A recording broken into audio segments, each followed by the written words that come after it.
ఈరోజు మన స్వప్నాస్ కిచెన్లో మరొక సరికొత్తగా వంటకంతో మీ ముందుకు వచ్చాను. క్యాబేజ్ ఫ్రై ఎలా చేయాలో ఇప్పుడు చూపిస్తాను. ముందుగా క్యాబేజీని చిన్నగా సన్నగా కట్ చేసి పెట్టుకున్నాను. తర్వాత కూర చూడండి. ముందుగా తాలింపు వేసుకోవాలి.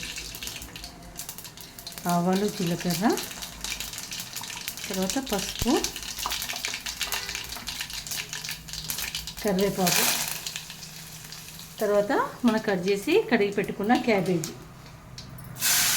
ఇది పేరుకే క్యాబేజీ కానీ ఎగ్ ఫ్రై లాగా ఉంటుందండి.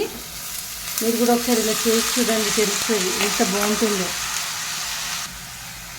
చూడండిగా వేసినాక కొంచెం ఉప్పు వేసి మూత పెట్టి ఇది మీడియం టు సిమ్ ఫ్లేమ్లోనే తక్కువ మంట మీదనే దీన్ని ఫ్రై చేసుకోవాలి. మధ్య మధ్యలో ఇలా కలుపుతూ మనము వేపుకోవాలి. ఇందులోకి వెళ్ళి చూడు వాటర్ ఇట్లా వస్తున్నాయి అని అంటే సిమ్లో ఉంటేనే ఇట్లా వచ్చి ఉడుకుతుంది కూర. తొందరనే ఉడుకుద్ది ఇది. చూడండి ఇలా ఫ్రై అయిన మన క్యాబేజీలో ఇప్పుడు కారం, ధనియా పౌడర్ వేసుకోవాలి. కారం కొంచెమే వేసుకోవాలండి, 1/2 స్పూన్ వేసాను.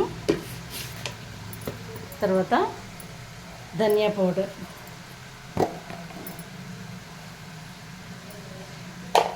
వేసి కలిపి ఒక 2 to 3 మినిట్స్ ఉంచాలి స్టవ్ మీద. ఉంచినాక మొత్తం ఈ మసాలా అంతా క్యాబేజీకి పడుతుంది. సో మన క్యాబేజీ ఫ్రై అనేది రెడీ అయిపోతుంది. మీరు కూడా నా పద్ధతిలో చేసుకొని మీకు ఎలా వచ్చిందో కామెంట్ బాక్స్లో కామెంట్ పెట్టండి. నా ఛానల్ మీకు నచ్చితే నా ఛానల్కి లైక్, షేర్ అండ్ సబ్స్క్రైబ్ చేయండి. స్వప్నాస్ కిచెన్.